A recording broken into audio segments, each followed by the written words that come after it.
So, picture this. The Apostle Paul is in a cold Roman prison.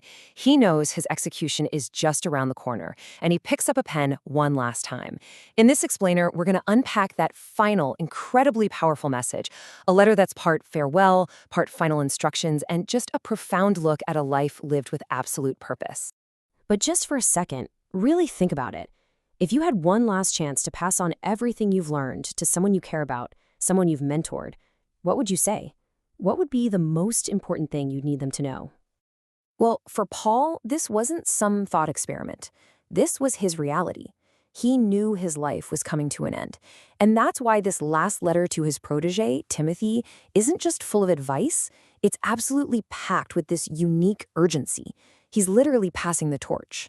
So, he starts by looking back on his life. But what's amazing is that he doesn't frame it as this sad, tragic ending. Nope. Instead, he sees it as the triumphant completion of an epic journey, a race he has run with everything he had.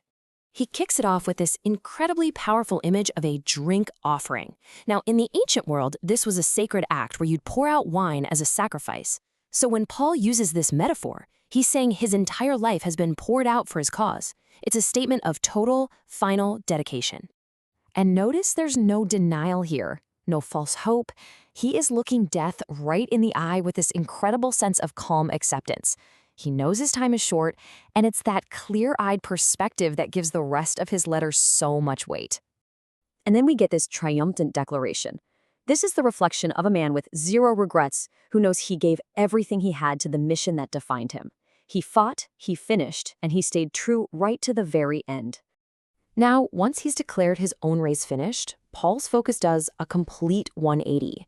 He turns to the runner he's leaving behind on the track, Timothy. He's about to hand off the baton, and he wants to make absolutely sure Timothy is ready for the laps ahead. He doesn't just offer up some friendly advice. He gives Timothy what he calls a charge. This is a big deal. It's a formal, solemn command, given as if in the very presence of God himself. So yeah, this isn't a suggestion. It's a sacred responsibility being passed down. So what does this charge actually look like? Well, the main command is to preach the word, and Paul breaks that down into 4 continuous actions. It starts with being prepared, always ready, no matter what. But it's not passive. It means actively correcting wrongdoing, rebuking error, and all the while encouraging people with great patience and careful instruction. It's a dynamic, hands-on mission. But Paul is a realist. He knows the track ahead is full of obstacles. And so, he gives Timothy a pretty stark warning about what to expect. And it's probably not what you'd think. He says the biggest threat won't be persecution from the outside, but a change from within. He basically predicts a time when people will simply no longer want to listen to the truth because, well, it's difficult or challenging. And here's the core conflict he predicts. He warns that people will start to trade sound doctrine, the hard, solid truth, for teachings that satisfy their itching ears. What a great phrase, right? It means they'll look for teachers who tell them what they want to hear, not what they need to hear. Then, the letter takes this deeply personal, almost vulnerable turn. As Paul faces the end of his life, he reveals the very real human cost of his long and difficult journey. Because here's the thing, even a spiritual giant like Paul needed his friends. His final words are just filled with the names of people, those who stood by him and, sadly, those who deserted him. It's a powerful reminder that a life of purpose is deeply relational. This list of names gives us a fascinating little snapshot of Paul's relationships. You've got Demas, who deserted him because he loved this world. Ouch. Then there's Luke, the faithful friend who stayed right to the end. Only Luke is with me, he writes.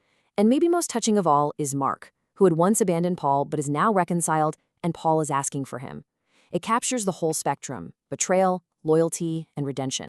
Paul talks about a court hearing where everyone abandoned him. Not a single person showed up. But in that moment of complete isolation, he makes this profound declaration. He was never truly alone. He says the Lord stood with him and gave him strength.